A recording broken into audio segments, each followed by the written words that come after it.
Hi hello friends, ఈరోజు మనం చేపల కూర తయారీ విధానం చూద్దాం. ఫస్ట్గా ప్యాన్ పెట్టుకొని అందులో 1 స్పూన్ మెంతులు, 2 స్పూన్స్ ఆవాలు, ఒక 3-4 స్పూన్స్ ధనియాలు, 1 స్పూన్ జీలకర్ర వేసి వేయించుకొని పక్కన పెట్టుకోవాలి. ఒక కడాయి తీసుకొని దాంట్లో ఆయిల్ వేసుకొని కొన్ని మెంతులు, కొంచెం ఆవాలు, కొంచెం జీలకర్ర వేసి చిటపటలాడినాక ఇందులో ఆనియన్స్ వేసుకొని బాగా బ్రౌన్ కలర్ వచ్చేంత వరకు వేయించుకోవాలి. ఆనియన్స్ బాగా వేగి నూనె ఈ విధంగా వచ్చిన తర్వాత ఇందులో కరివేపాకు వేసి బాగా వేయించుకున్నాక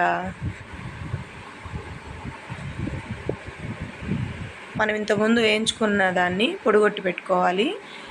ఈ ఆనియన్స్ బాగా వేగిన తర్వాత ఇందులో టమోటాస్ యాడ్ చేయాలి. తర్వాత ఇందులోని ఒక 4-5 స్పూన్స్ కారం, అంటే మనం తినే కారం ఎంత స్పైసీ తింటామో దాన్ని బట్టి యాడ్ చేసుకోవాలి. సేమ్ సాల్ట్ కూడా అంతే. తర్వాత 1 స్పూన్ పసుపు తీసుకొని కొంచెం వాటర్ యాడ్ చేసుకొని మొత్తం గ్రేవీని కలపాలి.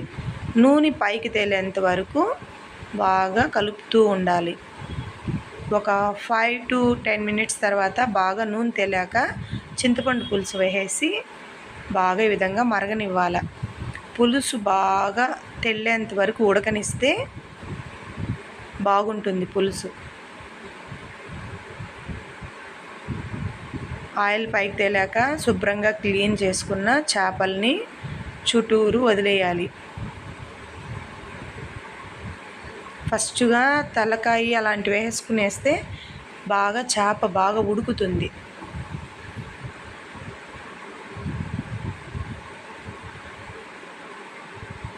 తర్వాత ఒక 5-10 మినిట్స్ మూత పెట్టుకొని చేప ఉడికేంత వరకు పెట్టుకుంటే నూనె పైకి తేలిపోతుంది. ఈ విధంగా రెడ్ కలర్లో నూనె తేలేంత వరకు ఉంచుకొని మామిడికాయ ముక్కలు యాడ్ చేసుకొని అంతే, చేపల కూర రెడీ. తర్వాత మనం ముందుగా దంచి పెట్టుకున్న ఈ పౌడర్ని వేయించుకున్నాం కదా జీలకర్ర, ఆ పొడిని చల్లేయాలి. చల్లేసి చుట్టూరు నీట్గా చల్లామంటే మొత్తం ఈవెన్గా స్ప్రెడ్ అవుతుంది.